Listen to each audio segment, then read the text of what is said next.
Hey guys, what's up? My name is Jake Mosley, and I'm going to do a little review of The Last of Us, the video game. I'm taking a look at the role of race, gender, and sexuality in this game, which is very different than the actual, like, basic, simple portrayal of what most people would expect for them to be. So basically, this game takes place in a post-apocalyptic world after all of humankind just about has been taken over by spores, and these spores turn humans into basically zombies flesh-eating zombies. So this world doesn't really have room for any racism. So this is the first character I'm going to introduce to you, and as you can tell in this scene, the main character Joel is currently pummeling him. However, in about a second, he stops and he realizes that he wants to be friends with him.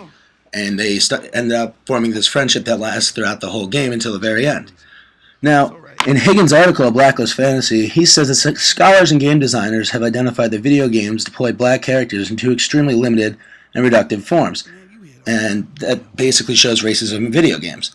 Now, in this game, that is entirely reversed. And in the article by Daniels, Racism in Video Games, this game shows very different than the most popular games like Grand Theft Auto, playing into all the stereotypes. This is a whole new world where none of that matters. It's the living versus the infected. So there's no room for racism, which is a really cool concept if you think about it. So I'm going to let you finish up watching this clip here, and pretty soon we're going to be talking about a new character. And that character's, he actually, he'll come into that in a little while. But first off, you'll meet him, and at first he's going to seem like a bad guy. But we'll go ahead and wait till it gets to that scene. And as you can see here, they're just forming a simple friendship. We can help each other. Ellie. Safety and all that. She's right. And honestly, the two black characters do die in the end. However, throughout the whole game, they appear as black protagonists, which is a rarity. And then spanning into the next clip, which is about to come up, you'll meet this other guy right here, and he looks like a tough, badass individual. As you can tell here, he's trying to keep the zombies out with Joel, the main character, and you think he's like a good, like, oh, I'm going to help you type of a character. And then all of a sudden, he pulls a stunt like this. And this is just a form right here of just what you think is about to be damsel in distress situation. But it's important to realize that video games now are changing, and as you can see right here, she's trying to help Joel. That's basically her lifeline, or who has been helping her out for the entire movie so far. And bang, wham, she knocks him out. Damsel in distress, role reverse right there. She just saved the main character, this badass character named Joel. So, in video games nowadays, women are portrayed in most of the cases as these damsels in distress.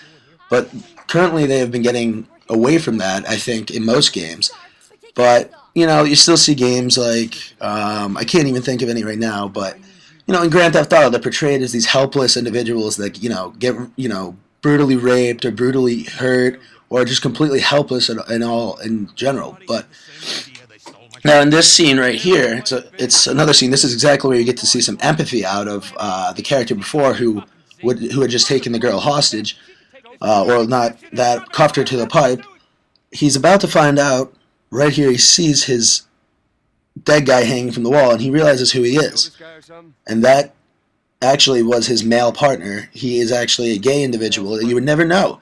He's actually completely, entirely homosexual, and he portrays this badass type of physiality that you would never expect out of that. So it goes completely against what roles we consider gays to have as in society nowadays.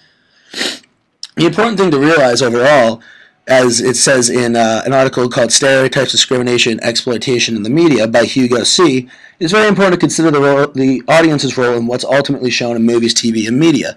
Media can also be a game in this situation. If these types of stereotypes and exploitation weren't attracting audiences and consequently profits, they won't even be lucrative in the industry. And nowadays, they are simply not anymore, which is a pretty awesome thought process when you consider it to be as it is. But anyway, guys, that's about the end of my video, and I'm going to wrap it up now.